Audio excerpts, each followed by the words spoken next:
So even though Spielman ignores the offensive line, the Vikings have been players in recent years when it comes to the offensive line and free agency. The problem is they strike out on their first choice, and then they just end up massively overpaying for the second or third choice. So I remember when the Vikings really wanted Russell Okung back in the day, they were all ready to ink him up, and then he was like, nah, I'm going to Los Angeles. And then they decided to break the bank with Riley Reef, so no big deal there. And then they massively overpaid Mike Remmers when they couldn't get pretty Ricky Wagner, who went from Baltimore to Detroit.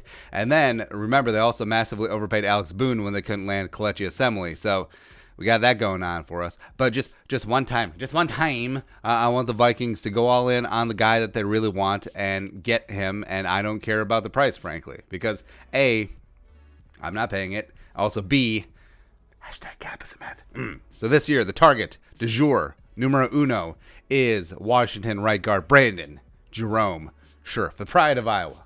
Bring him on in. Vikings need to be the highest bidder. They need to secure the man from Denison, Iowa, which is technically Vikings territory, even though it's probably closer to Kansas City. Don't care. Do not care at all. And yeah, Washington could franchise tag him, but the sides seem relatively far apart on a long-term deal. Also, there is some injury concerns with Scherff last couple years. Plus, it is a brand new regime. Nailed it, in Washington. So maybe they decide to pass on Scherff, which would be stupid on Ron Rivera and company's part, but it's okay. But Scherff is probably going to be the highest paid guard in NFL history because he's the next guard to get paid. And this happens at every position. So the top 5, top 10-ish at every single position, whoever is the highest paid in NFL history is just the last guy who got paid. The most recent one, and that's just how it goes.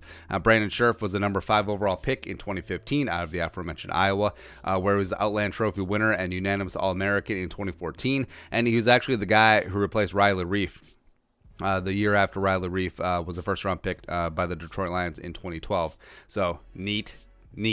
And then also Scherff was PFF's 7th highest graded guard in 2019, despite having his season curtailed by injury, as well as he was their 6th overall highest graded guard in 2017 when he was protecting a quarterback named Kirk Cousins. Yeah, so he's got that going for him. So the Kirk's BFF motif, does it extend beyond Tom Compton? Does it actually extend to someone good? Can we see that? And yeah, I know all the pushback. Well, the Vikings don't have any salary cap for 2020, even though #cap is myth. Yeah, that's right. Because the Vikings can free up $16.9 million in salary cap space by cutting Xavier Rhodes and Riley Reef. So, I mean, that's money there, as well as they would save $9.069 million against the cap by letting Trey Waynes walk. That's what he made and counting against the cap in 2019, as well as potentially moving on from Everson Griffin, reworking Linval Joseph, reworking Harrison Smith. There's always opportunities, and there's always money in the banana stand, as we talked about. So this can get done.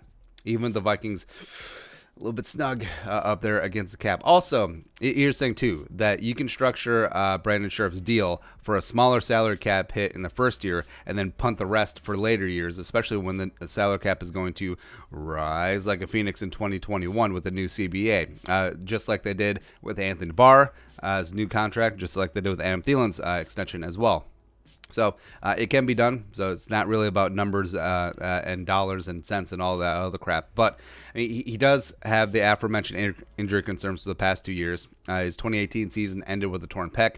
2019 ended with shoulder and elbow surgery. So it's like, okay, stud on the field, a little bit banged up the last couple of years. But, I mean, bottom line, he's a 3-time Pro Bowler, one of the best right guards in the league. And it's just starting to come into his prime at age 28. It would be just a massive upgrade on the Vikings offensive line and probably the player that puts that unit over the top. I mean, he's athletic enough for zone. Also, he's one of the best pass blocking interior offensive linemen in the league. He can play left guard. He can play right guard. He could probably play left tackle for in a pinch if he needed to.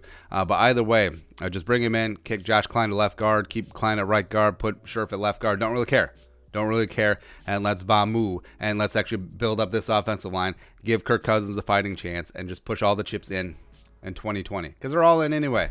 Because if the Vikings don't win a Super Bowl next year, Cousins ain't back, Spielman fired, Zimmer fired, and then we just start all over from the studs. It's a complete teardown. So start by getting a stud in Brandon Scherff.